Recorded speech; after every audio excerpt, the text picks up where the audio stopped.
So now let's talk about how a cache works. So a cache is an associative memory. That is, it will allow you to put things in there not just based on the address of the memory, but based on some other data. And so what we're going to use is we're going to use a tag to tell us what data we have in the cache. So here are the tags in the cache, and they tell us what the data is that's next to it. So the tag is the address of the memory location that we put into the cache. So when we put this instruction here at memory location 8 into the cache, we stored its tag 8 in the cache, so the cache would know what memory location this refers to. The rest of the cache is going to store the data. So we take that instruction, we put it in the rest of the cache, and that's the data. So one question here is, how do we know that this data is valid? And if you think about what happens when a cache, when you first turn on the computer, it's either full of zeros or full of random data.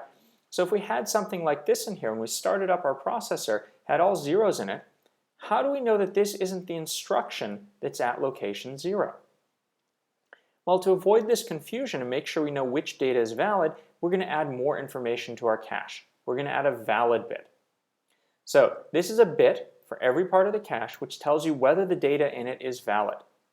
So it's a 1 if it's valid and it's a 0 if not. And now we know that even if we have this garbage tag, unless the valid is set, that the data is not valid.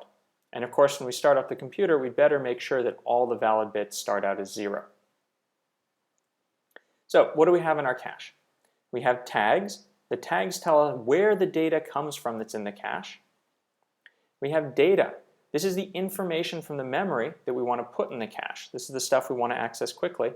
And then we have valid bits.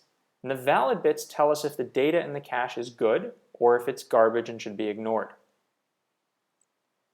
Let's take a look at an example of how we store data in the cache. So the first thing we need to do is load data from memory.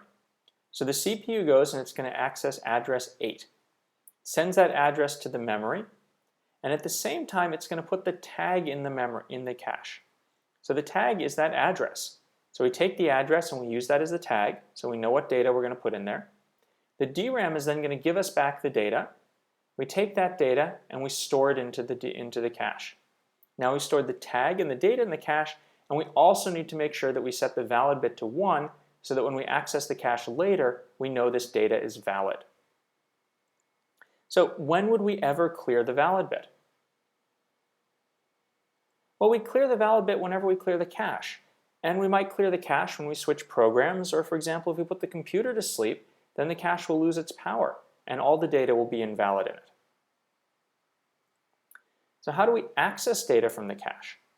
So the first thing we do is we check if the tag is in the cache. So the CPU wants to access address 8, and so the CPU is going to go look through the cache and it's going to see if the tag is in the cache. And it found the tag in the cache. Then it needs to check and see if the valid bit is set. So if the valid bit is set, that means the data is valid. And if it is, then it can just read the data from the cache directly into the CPU without having to go to the main memory, and so this is much faster. So question, what do we do if the valid bit is 0? Well, if the valid bit is 0, that means the stuff we have in the cache is invalid. So then we need to go to the DRAM, load it from the DRAM, and put it into the cache.